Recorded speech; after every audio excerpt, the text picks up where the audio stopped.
जय हिंद। मैं निशांत सौरभ आप सभी को लेट्स क्वालिफाई नाउ में स्वागत करता हूं।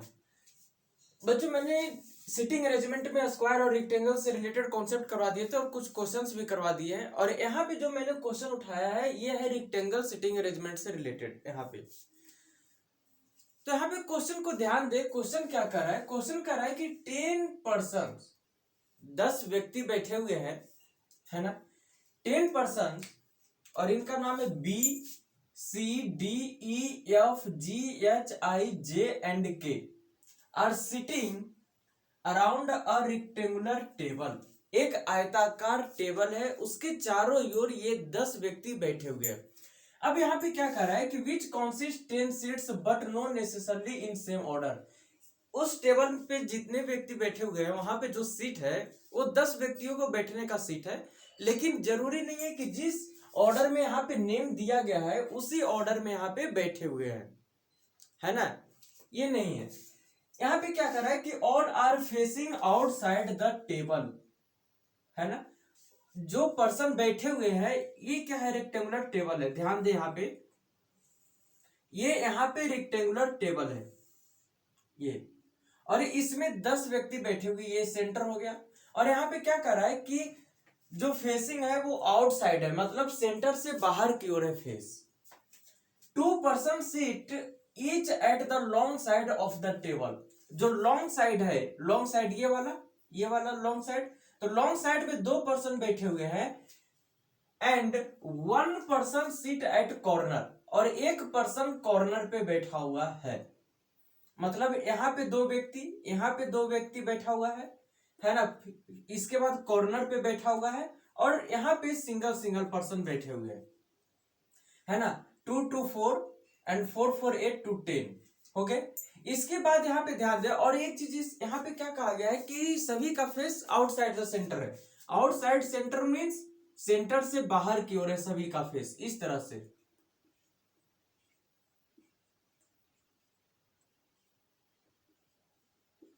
इसके बाद यहाँ पे ध्यान दे तो क्या कर रहा है कि G who sitting at the corner, जो जी है वो कॉर्नर पे बैठा हुआ है, तो जी को कहीं भी ले लें। मान लेते कि जी यहाँ पे है ना। इसके बाद क्या कर रहा है? Who is sitting at the corner is between D and F. जो जी है वो डी और एफ के बीच में बैठा हुआ है। इसका मतलब मान ली कि यहाँ पे डी है और यहाँ पे एफ है। अब हो सकता है कि एफ यहाँ पे हो, डी यहाँ पे हो। एक और पॉसिबिलिटी लेकर चल रहे हैं यहाँ पे। मैं यहाँ पे इसी डायग्राम का एक और पॉसिबिलिटी को लेकर चल रहा हूं।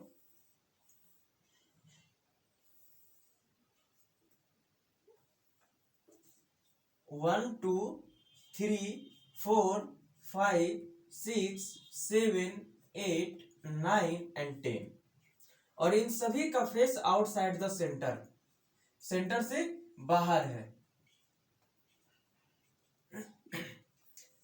अब जी को मैंने यहाँ पे बैठाया था, यहाँ पे डी को लिया, तो इस बार यहाँ पे एफ को लेते हैं और यहाँ पे डी को लेते हैं।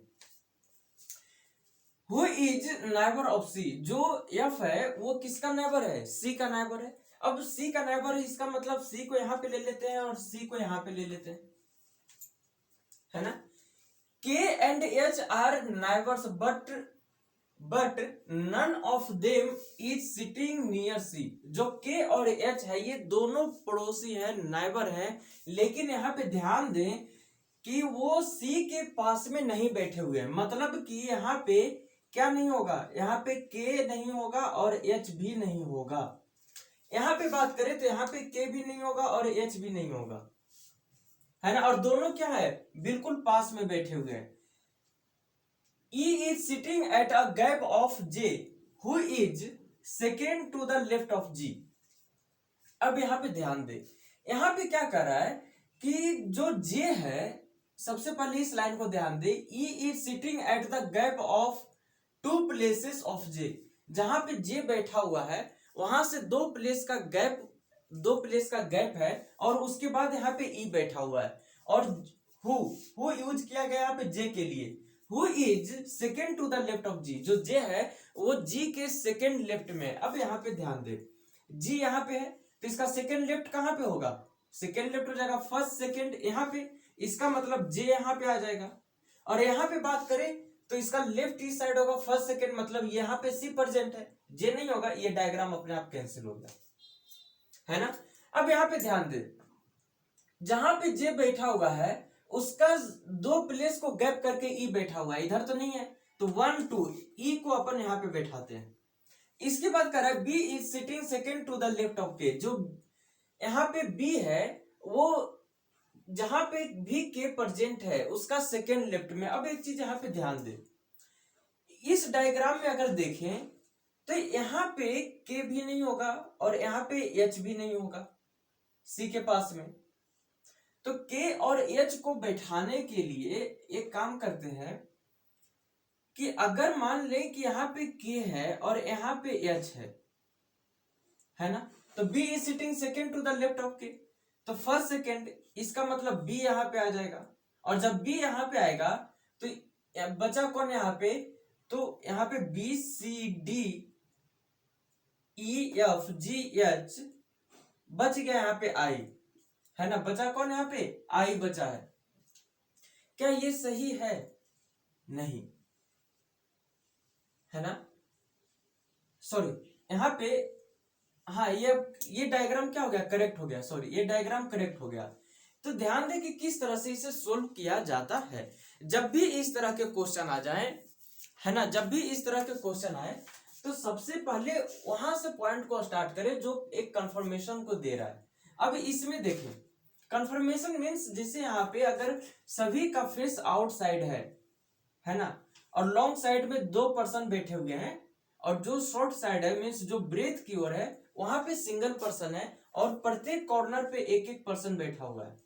अब कहने का मतलब है कि जैसे यहाँ पे क्या है, यहाँ पे कंफर्मेशन यहाँ से मिला कि जो जी है वो कहाँ से पे बैठा हुआ, कॉर्नर पे बैठा हुआ, तो जी को कहीं भी एक कॉर्नर पर अपन बैठा दिए, है ना, जी को कहीं भी एक कॉर्नर पे बैठा दिए।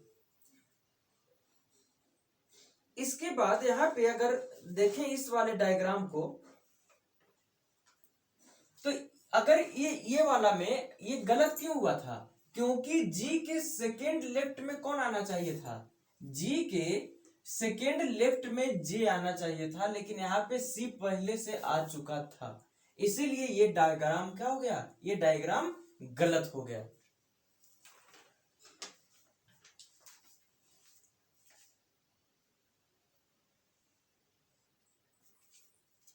बच्चों यहाँ पे ध्यान दें, इसे आप लोग अच्छे तरीके से नोट करेंगे, और सभी का नोट्स जितने भी मैं कॉन्सेप्ट करवा रहा हूँ या जो क्वेश्चन करवा रहा हूँ वो एग्जामिनेशन बेस्ड इसी तरह से क्वेश्चंस पूछे जाते हैं एग्जामिनेशन में, है ना, और कुछ प्रीवियस ईयर्स भी यहाँ पे क्वेश्चंस लिए गए हैं, इसे आप लोग नोट करेंगे।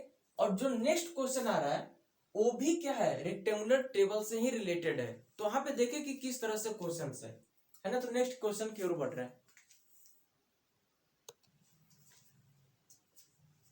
तो बच्चों यहाँ पे ध्यान दे, यहाँ पे क्वेश्चन नंबर सेकंड क्या कर रहा है, क्वेश्चन नंबर सेकंड ये कर रहा है कि 8 पीपल, 8 व्यक्ति है ना, 8 people B C D E F G H and I, 8 people B C D E F G H and I are sitting around a rectangular table. एक आयताकार टेबल है, उसके चारों ओर ये 8 पर्सन बैठे हुए हैं। Some of them are facing towards the center and some of them are facing away from the center. 4 व्यक्ति सेंटर की ओर फेस है, सॉरी यहाँ पे क्या कह रहा है कि some of them are facing towards the center, कुछ व्यक्तियों का फेस सेंटर की ओर है तो कुछ व्यक्तियों का फेस आउटसाइड द सेंटर है, सेंटर के बाहर है। और यहाँ पे ध्यान दे, इन सच अ वे that four of them sit at the corner of the table, जो 4 व्यक्ति है वो कॉर्नर पे बैठा हुआ है, while other 4 are sit in the middle of 4 side, और जो 4 व्यक्ति है वो साइड जो है दिया गया है रेक्टेंगुलर का उसका मिड में बैठे हुए, उसके बीच में बैठे हुए हैं। अब यहाँ पे अपन डायग्राम को ड्रॉ करते हैं।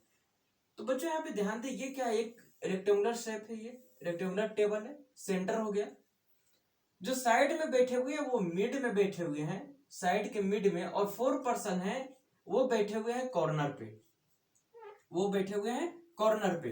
अब एक चीज यहाँ पे ध्यान दे, यहाँ पे किसी का डायरेक्शन यहाँ पे मैं नहीं दे रहा हूं, क्योंकि यहाँ पे साफ बोल दिया गया है कि कुछ व्यक्ति का फेस सेंटर की ओर है तो कुछ व्यक्ति का फेस सेंटर से बाहर है। और कुछ का मतलब हो सकता है 2 व्यक्ति का फेस बाहर हो सकता है कि 3 व्यक्ति का फेस इनसाइड हो। अगर 3 का फेस इनसाइड द सेंटर है टुवर्ड्स द सेंटर है, तो 5% का फेस आउटसाइड होगा। हो सकता है 4% का फेस टुवर्ड्स द सेंटर हो, तो 4% का face away from the centre होगा। इसीलिए यहाँ पे अभी फेस को नहीं दे रहे हैं। अब यहाँ पे क्या कर रहा है कि immediate neighbour of H faces same direction. जो एच का इमीडिएट नाइबर होगा, है ना, उसका सेम डायरेक्शन में फेस होगा। अभी एच कहाँ पे है ये पता नहीं है, तभी इसे छोड़ते हैं। अब क्या कर रहा है कि D is not an immediate neighbour of B. जो डी है वो बी का इमीडिएट नाइबर नहीं है। अब ये भी छोड़ते हैं, क्योंकि जब तक बी का नहीं पता चलेगा कि बी यहाँ पे है या बी यहाँ पे है ना, तब तक डी को भी नहीं कुछ बता सकते, क्योंकि डी है जो इमीडिएट नाइबर नहीं है। अगर बी को यहाँ पे दे दिए तो यहाँ पे डी नहीं होगा, डी यहाँ पे नहीं होगा, है ना। अगर मान लेते हैं कि बी यहाँ पे है तो डी यहाँ पे नहीं होगा, डी यहाँ पे नहीं होगा। इसका मतलब ये है यहाँ पे। तो अभी यहाँ पे कुछ भी ऐसा पॉइंट नहीं मिला है कि हम डायग्राम में इसे पुट कर सके।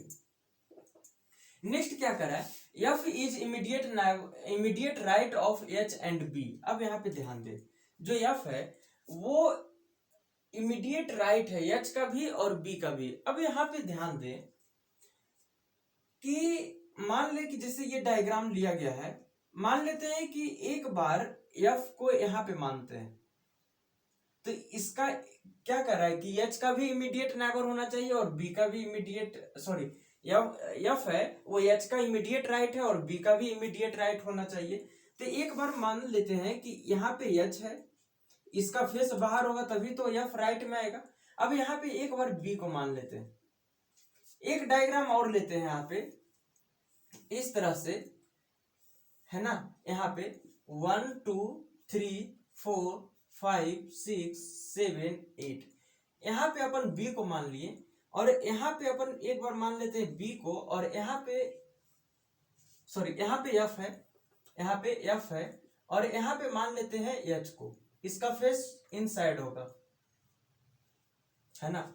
अब यहाँ पे एक और पॉसिबिलिटी हो सकता है, यहाँ पे चलिए अब जैसे जैसे यहाँ पे पॉसिबिलिटी के चांसेस बनेंगे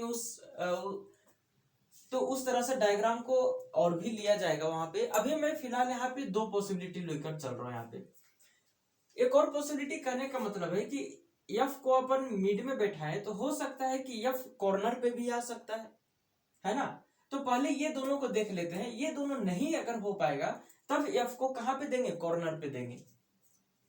अब क्या करा है यहाँ पे कि C is facing towards the centre. जो C है वो सेंटर की ओर देख रहा है and is opposite to H, और अब किसका अपोजिट बैठा हुआ है, H के अपोजिट बैठा हुआ है। अब यहाँ पे ध्यान दे, C की बात की गई है तो C को यहाँ पे अपन यहाँ पे ले लेते हैं, C इसके अपोजिट बैठा हुआ है ना, और फेस सेंटर की ओर है।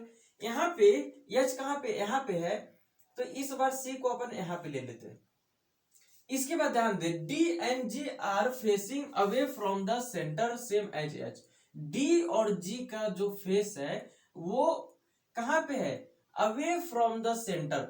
अवे फ्रॉम द सेंटर मतलब जिस तरह से H का फेस है उसी तरह से D और G का भी फेस होगा कहां पे, सेंटर से बाहर की ओर। मतलब यहाँ पे देखे तो H का फेस कहां पे, इनसाइड द सेंटर, यहाँ पे देखे तो आउटसाइड द सेंटर। मतलब ये डायग्राम कैंसिल हो गया। Immediate neighbour of I faces opposite to each other. अब जो आई का इमीडिएट नाइबर होगा, है ना, जो आई का इमीडिएट नाइबर होगा उसका फेस अपोजिट होगा एक दूसरे का। जैसे यहाँ पे मान ले कि यहाँ पे आई बैठा हुआ है तो एक का फेस इनसाइड है तो दूसरे का फेस आउटसाइड होगा। इसका मतलब ये होता है यहाँ पे, है ना। अब ध्यान दे, यहाँ पे E is to the immediate left of I. जो ई है वो इमीडिएट लेफ्ट है आई का। अब यहाँ पे ध्यान दे, 1 2 3 4 प्लेस खाली है, यहाँ पे आई नहीं हो सकता। अगर यहाँ पे आई देंगे तो इमीडिएट लेफ्ट में या ई नहीं बैठ सकता है यहाँ पे, है ना।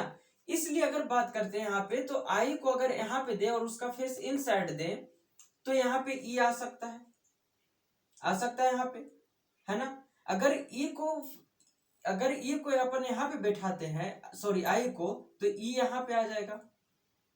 तो अभी यहाँ पे चांसेस कंफर्म नहीं है कि आई का प्लेस है वो कहाँ पे होगा। अब यहाँ पे ध्यान दे क्या कर रहा है कि C is sitting on the mid of the table. जो सी है वो टेबल के मिड में बैठा हुआ है, मिडिल साइड में बैठा हुआ है। तो मिडिल साइड मीन्स जो यहाँ पे साइड दिया गया है उसके मिड में बैठा हुआ है, मतलब ये भी डायग्राम कैंसिल हो गया। क्यों? क्योंकि यहाँ पे तो अपन सी को कॉर्नर पे बैठा दिए, मतलब ये पॉसिबिलिटी नहीं चलेगा। अब यहाँ पे ध्यान दे लाडलू कि ये पॉसिबिलिटी अब गलत हो गए दोनों। अब यहाँ पे सी को कहाँ पे लेना पड़ेगा? सी को लेना पड़ेगा मिडिल ऑफ द टेबल, जो साइड का मिडिल है वहां पे सी को बैठाना पड़ेगा। अब ये चीज ध्यान दे, जैसे यहाँ पे इस तरह से एक रेक्टेंगुलर टेबल को मैं ड्रॉ कर रहा हूं इस तरह से 1 2 3 4 5 6 7 एंड 8, ये हो गया। अब सबसे पहले सी को बैठाते हैं, क्योंकि यहाँ पे सी का जो दिया गया है कि सी कहाँ पे होगा कंफर्म कर दिया है, तो मान लेते हैं सी को यहाँ पे दे दिया है। अब एक चीज ध्यान दे, यहाँ पे क्या कह रहा है कि जो यहाँ से इस वाले पॉइंट को ध्यान दे कि C is facing towards the centre, C is facing towards the centre and is sitting opposite to H। मतलब C का जो फेस है वो सेंटर की ओर है। ध्यान दे यहाँ पे जो C है, इस वाले लाइन को C इज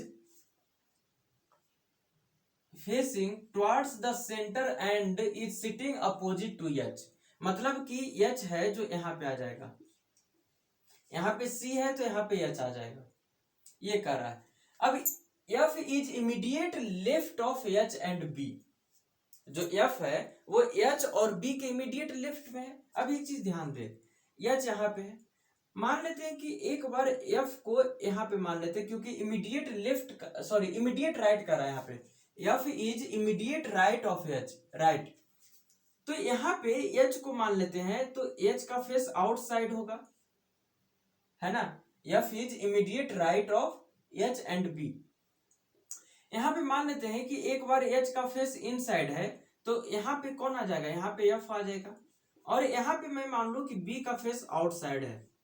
अब मैं एक और पॉसिबिलिटी को यहाँ पे ले रहा हूं इस तरह से, ध्यान दे, ये रेक्टेंगुलर टेबल है 1 2 3 4 5 6 7 8 पर्सन हो गए। C को अपन यहाँ पे बैठाए थे, C को बैठा दिए, इसका फेस टुवर्ड्स द सेंटर है। इसके अपोजिट में H बैठा हुआ है ना, इसके अपोजिट में H बैठा हुआ है। अब यहाँ पे ध्यान दे, H का फेस को यहाँ पे इनसाइड इसलिए दिए हैं क्योंकि H के इमीडिएट राइट में F होगा और B के भी इमीडिएट राइट में F होगा। तो इस तरह से H के फेस को सेंटर की ओर दिया है मैंने और B के फेस को आउटसाइड सेंटर दिया है। अब यहाँ पे क्या करते हैं कि H के फेस को मैं आउटसाइड दे रहा हूं, तो F यहाँ पे हो जाएगा, क्योंकि H का राइट, जब H जो है बाहर देखेगा सेंटर से, तब उसका राइट इस तरफ आ जाएगा क्लॉकवाइज के डायरेक्शन में, है ना। अब इस बार मैं मान लो कि यहाँ पे B का फेस है वो इनसाइड है ना। अब ये यहाँ पे एक पॉसिबिलिटी ये है, दूसरा पॉसिबिलिटी ये है। अब एक चीज ध्यान दे, यहाँ पे immediate neighbour of H faces same direction. जो H का इमीडिएट नाइबर होगा वो सेम डायरेक्शन में देखेगा। मतलब कि अगर F इनसाइड देख रहा है तो यहाँ पे भी जो पर्सन बैठेगा वो इनसाइड की ओर देखेगा। अगर ये आउटसाइड है तो ये भी आउटसाइड देखेगा।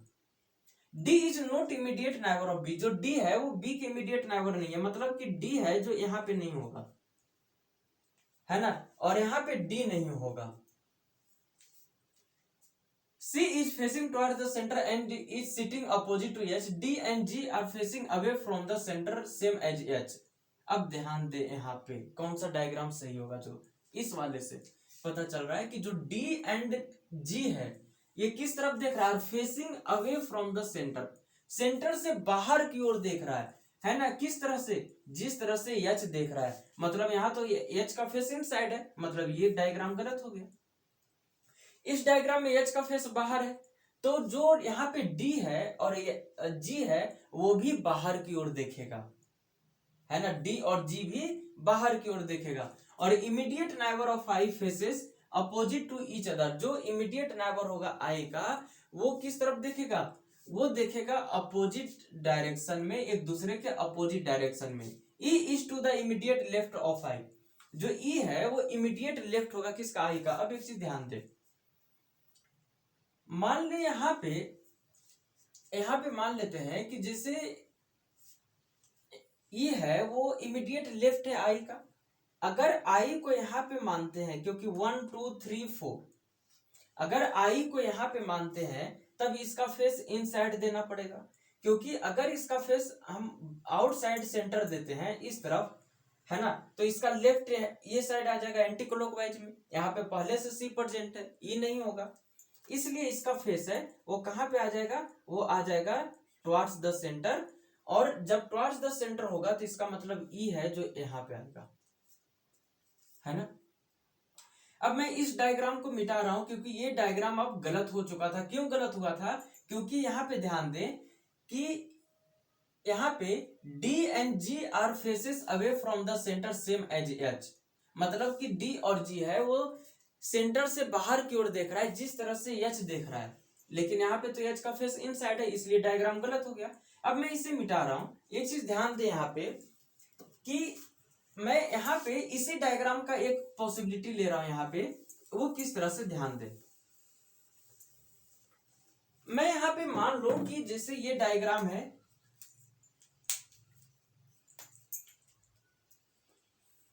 ये डायग्राम है यहाँ पे 1 2 3 4 5 6 7 8, सी को यहाँ पे बैठाए थे और सी का फेस इनसाइड है ना। एच का फेस बाहर की ओर है तो एच यहाँ पे है, एफ यहाँ पे दिए और बी यहाँ पे है ना, और बी का फेस इनसाइड है, यहाँ पे डी नहीं होगा। अब एक चीज ध्यान दे, आई को यहाँ पे बैठा है, एक बार आई को यहाँ पे बैठाते, आई को यहाँ पे नहीं बैठा सकते। क्यों नहीं बैठा सकते, कि अगर आपने आई को यहाँ पे बैठाया और उसका फेस बाहर दे दिए, आई का मान लेते कि आई को यहाँ पे आपने बैठाया और इसका फेस बाहर की ओर दे दिए, है ना, तो इसका लेफ्ट इस तरफ हो जाएगा एंटी क्लॉकवाइज की ओर, लेकिन एंटी क्लॉकवाइज में यहाँ पे बी बैठा हुआ है तो यहाँ पे ई नहीं बैठ सकता। अगर इसका फेस इन साइड की ओर देते हैं इस तरह से और यहाँ पे आई देते हैं तो इसका लेफ्ट किस तरफ हो जाएगा, इसका लेफ्ट इस तरफ हो जाएगा, जो कि यहाँ पे ई नहीं बैठेगा, यहाँ पे सी पहले से प्रेजेंट है ना। तो अब हमारे पास बचा है एक यहाँ पे बैठ सकता है, एक यहाँ पे बैठ सकता है ना, और आई यहाँ पे भी आ सकता है। एक चीज ध्यान दे, एक बार आई को यहाँ पे बैठाया, एक बार आई को अपन यहाँ पे बैठाते हैं, है ना। अब जब मैंने यहाँ पे बैठाया तो अगर इसका फेस इनसाइड है तो ई यहाँ पे आ जाएगा। ध्यान दे, यहाँ पे अगर आई को यहाँ पे बैठाया मैंने तो ई का फेस ई है जो यहाँ पे आ जाएगा, यहाँ पे आ जाएगा, है ना, क्योंकि इसका लेफ्ट है वो क्लॉकवाइज के डायरेक्शन में है, क्लॉकवाइज के डायरेक्शन में। अगर इसी का एक और पॉसिबिलिटी क्या होगा कि एक तो ये हो गया, अगर आई को आपने यहाँ पे बैठाया, यहाँ पे अगर और इसका फेस बाहर की ओर दे दिए तो ई यहाँ पे आ जाएगा यहाँ पे, है ना। तो मान लेते हैं कि इसका फेस अभी इनसाइड की ओर है तो ई यहाँ पे आ गया, है ना। अब यहाँ पे एक चीज ध्यान दें कि यहाँ पे क्या कर रहा था कि जो ई है वो इमीडिएट लेफ्ट है आई का, ये अभी हो गया यहाँ पे immediate neighbour of I faces opposite direction each other.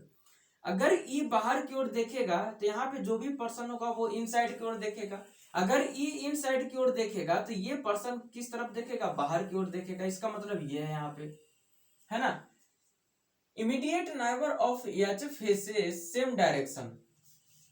एक काम करते हैं यहाँ पे कि जो एच का इमीडिएट नाइबर है ना, एच का जो इमीडिएट नाइबर है वो सेम डायरेक्शन में फेस कर रहा है, मतलब अगर एक इनसाइड की ओर है तो दूसरा भी इनसाइड की ओर फेस करेगा। मान लेते हैं कि ये दोनों का फेस इनसाइड है ना, मान लेते हैं कि इनसाइड की ओर है और यहाँ पे भी मान ले कि इसका फेस इनसाइड की ओर है, मान ले यहाँ पे, है ना, क्योंकि पॉसिबिलिटी के सिवाय भी कुछ नहीं पता चल रहा है यहाँ पे। F is to the immediate left of H and B, ये तो हो गया। F is to the immediate right of B। हाँ सॉरी ठीक है, राइट है यहाँ पे। इसके बाद है D and G are facing away from the center same as H, immediate neighbor of I faces opposite direction of each other, E is to the immediate left of I, है ना। C is in the middle of the side। ये तो हो गया। यहाँ पे अगर देखें तो कुछ और पॉसिबिलिटी यहाँ पे बन रहा है। यहाँ पे कुछ और बन रहा है क्या? अच्छा यहाँ पे ध्यान दें, यहाँ पे डी नहीं होगा। तो अगर हम बात करें डी का, तो डी का पॉसिबिलिटी यहाँ पे आ सकता है, क्योंकि यहाँ पे तो ई आई और ई आ गया, और बचा कौन यहाँ पे? तो बच गया कौन यहाँ पे? बी हो गया, C D E F H I, बच गया जी। यहाँ पे अपन जी को देते हैं, है ना। D and G are faces away from the centre. D और जी है वो अवे फ्रॉम द सेंटर है। मान लेते हैं कि ये क्या है, अवे फ्रॉम द सेंटर, तो डी भी अवे फ्रॉम द सेंटर, है ना। D is away from the centre. D and G क्या है, सेंटर से बाहर की ओर देख रहा है, और immediate neighbour of I faces opposite to each other. मतलब ये बाहर की ओर देख रहा है तो ये अंदर की ओर देखेगा, मतलब यहाँ पे सही हो गया। यहाँ पे डी और जी किस तरफ देख रहा है, बाहर की ओर देख रहा है, तो बाहर की ओर देखेगा तो यहाँ पे जो ई है वो किस तरफ देखेगा, इनसाइड की ओर देखेगा, है ना, इनसाइड की ओर देखेगा, क्योंकि आई का जो इमीडिएट नाइबर है वो कहाँ पे देख रहा है, वो एक दूसरे के अपोजिट में देख रहा है। अब यहाँ पे ध्यान दे, डी यहाँ पे नहीं होगा तो इसका मतलब डी यहाँ पे होगा तो जी यहाँ पे आ जाएगा, है ना। और डी और जी दोनों बाहर की ओर देख रहा है, तो ध्यान दे यहाँ पे डी को इस तरह से कर दिए, सॉरी जी को बाहर कर दिए और डी को भी बाहर कर दिए। अब जो आई का इमीडिएट नाइबर है वो एक दूसरे के अपोजिट में देख रहा है, मतलब सी सेंटर की ओर है तो ई हो जाएगा आउटसाइड, है ना। ये किस तरफ हो जाएगा, आउटसाइड की ओर हो जाएगा यहाँ पे। अब एक चीज ध्यान दें तो यहाँ पे डी,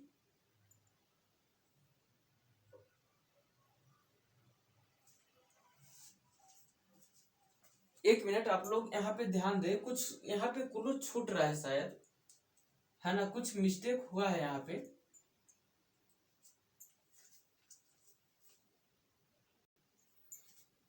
बच्चों यहाँ पे ध्यान दें, ये जो दोनों डायग्राम बना है, दोनों में से कौन सा डायग्राम यहाँ पे करेक्ट है? तो ध्यान दें यहाँ पे अगर हम देखें फर्स्ट स्टेटमेंट को, इस वाले को, immediate neighbour of H faces same direction.